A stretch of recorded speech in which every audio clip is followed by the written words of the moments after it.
Bienvenue à l'entretien de la semaine. L'invité de l'entretien de la semaine est docteur en droit international, ancien sénateur, chercheur et plus actuellement, il dirige l'une des plus grandes institutions de la République, la CNLJ, la Commission nationale de lutte contre le génocide. Bienvenue, docteur Bizimana Aja Damascène, à l'entretien de la semaine. Bien, merci de m'accueillir.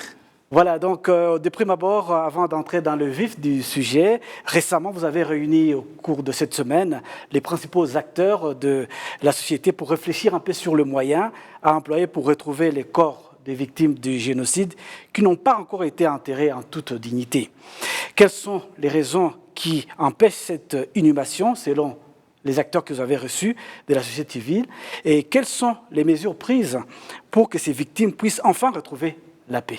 Alors, entre autres recommandations, d'abord, tous les participants ont reconnu que le problème existe réellement. Parce qu'il arrive que lorsqu'on fait des travaux d'infrastructure, de bâtiments, de construction, des travaux d'aménagement des routes, c'est à ce moment-là qu'on trouve des corps. Ça fait qu'il y a des corps qui sont éparpillés partout. L'année dernière, on a trouvé des corps dans le centre commercial de Kabuga où les gens avaient construit des bâtiments commerciaux sur des fosses communes. Et l'information a été donnée par un des anciens miliciens qui avait terminé sa peine de prison et qui avait plaidé coupable et qui finalement a indiqué le lieu. Et donc ce qui fait que les acteurs ont constaté qu'il faut continuer la mobilisation au niveau des personnes, notamment qui participaient au génocide, ceux qui ont plaidé coupable, et ceux qui sont dans des clubs d'unité de réconciliation, parce que ce sont eux qui sont des détenteurs de l'information.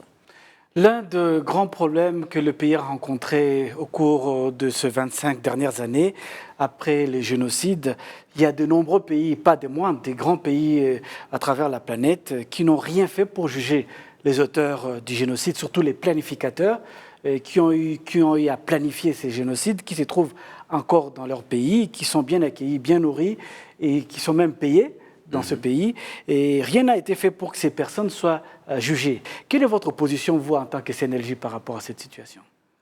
Bon, je n'arriverai pas jusqu'à dire que rien n'a été fait, tant du côté du gouvernement rwandais qu'au niveau international. Parce que les Nations Unies ont mis en place un tribunal pénal international chargé de juger les auteurs des crimes de génocide. Et le tribunal a fonctionné jusqu'en 2015. Il a été remplacé par un mécanisme résiduel qui regroupe les deux tribunaux, le tribunal pénal international pour le Rwanda et le tribunal pénal international pour l'ex-Yougoslavie. Et ce mécanisme poursuit le travail que le TPIR n'a pas terminé. Et puis, deuxième élément, le tribunal pénal international pour le Rwanda a établi l'existence et la reconnaissance juridique internationale du génocide commis contre les Tutsis. Ce qui est quand même quelque chose de très important parce que les négationnistes maintenant s'acharnent à essayer d'inventer un autre génocide, mais ils ne peuvent plus nier le génocide commis contre les Tutsis. Au troisième élément, plutôt concernant maintenant le rôle des États étrangers. Il est vrai, dans ce que vous avez dit, qu'il y a plusieurs pays dans lesquels se trouvent les suspects du génocide, et certains pays ne manifestent pas la volonté d'arrêter ces personnes, de les poursuivre ou de les juger. Nous, ce que nous demandons, c'est soit que ces pays les jugent là où ils sont, ou qu'ils les extradent. Parce que la Convention internationale sur la prévention et la répression du génocide, qui est le cadre juridique de poursuite et du crime de génocide, édicte les deux possibilités. Soit les juger dans l'État où ils se trouvent, ou bien les extrader vers n'importe quel autre État qui est susceptible de les juger, qui accepte de les juger. Donc le Rwanda offre ces deux possibilités-là. Et les États font des choses, des États européens, les États-Unis et le Canada, ils ont jugé quelques suspects chez eux. Le Canada en a jugé 2. Et la Belgique vient d'en juger 12, on est en train de juger en 13e. Et la France est 3, la Norvège, les Pays-Bas, la Hollande, plutôt la Suède et le Danemark, la Finlande aussi. Et le gros problème, nous l'avons avec le Royaume-Uni, l'Angleterre. Parce que le Royaume-Uni n'a pas de loi pour poursuivre le crime de génocide, ça c'est la première difficulté. Et puis deuxièmement, le Royaume-Uni non plus n'a pas de loi pour juger le crime de négationnisme. Et enfin, les États africains quand même. Les États africains manifestent aussi très peu de volonté de collaboration. ils ont arrêté tout de même des personnes qui étaient recherchées par le TPIR, mais à ce qui concerne la volonté de les arrêter et de les transférer au Rwanda, les extrader, il n'y a pas un engagement ferme des États africains. Mais si vous permettez, si on peut comparer déjà le tribunal pénal international pour le Rwanda, qui avait des moyens considérables, le travail est débattu et abattu pour juger ces personnes, et en même temps le Rwanda, avec très peu de moyens, a pu juger par nos systèmes traditionnels gachacha des milliers de personnes avec très peu de moyens. Est-ce que vous ne pensez pas quand même qu'il y a quelque part peu de volonté de la communauté internationale de pouvoir faire plus? Oui, il y a une part de vérité.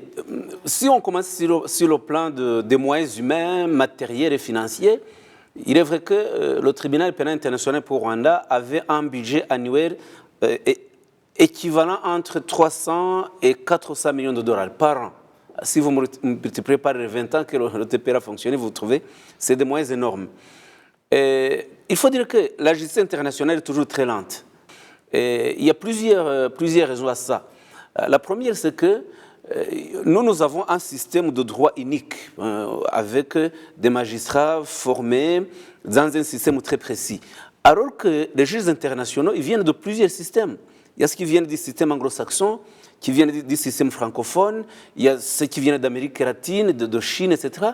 Alors que ces juges puissent d'abord s'entendre sur les critères juridiques, les modalités de jugement, mettre en place un cadre juridique et légal sur lequel ils s'entendent tous, tout cela prend du temps.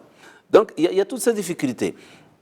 Mais reconnaissons aussi le fait qu'au fur et à mesure que le Rwanda progresse, que le Rwanda acquiert une légitimité internationale sur tous les plans, au niveau aussi de la reconnaissance du juridique du génocide commis contre les Tutsis, les Nations Unies ont fait un énorme progrès.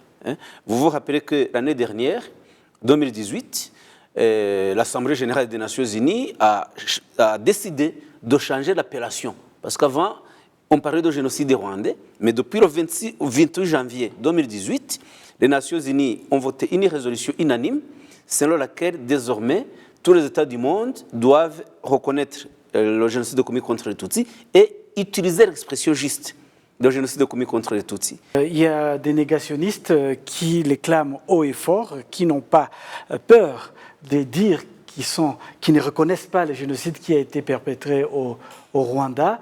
Il y a notamment Onana, et ces personnes utilisent des instruments de l'État dans le pays où ils se trouvent, dans les pays occidentaux, des droits de l'homme, des libertés, et ils se cachent derrière cette liberté d'expression pour dire que le génocide n'a pas existé ou promouvoir la thèse du double génocide.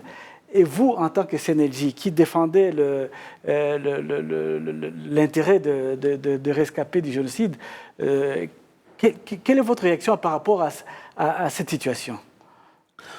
D'abord, la CNLJ ne travaille pas seule. Nous travaillons beaucoup avec les autres institutions, notamment le ministère de la Justice et le ministère des Affaires étrangères en particulier. Ce que je peux vous dire, dans le domaine de la lutte contre le négationnisme à l'étranger, en 2014, nous avons réussi à faire voter une résolution au Conseil de sécurité des Nations Unies. C'est une résolution du 16 avril 2014, la résolution qui porte le numéro 2150, qui demande à tous les États membres des Nations Unies de reconnaître l'existence du génocide commis contre les Tutsis tel que le TPR l'a établi. Et puis, deuxièmement, de voter des lois permettant de poursuivre les auteurs du crime de génocide commis contre les Tutsis qui se trouveraient sur le territoire.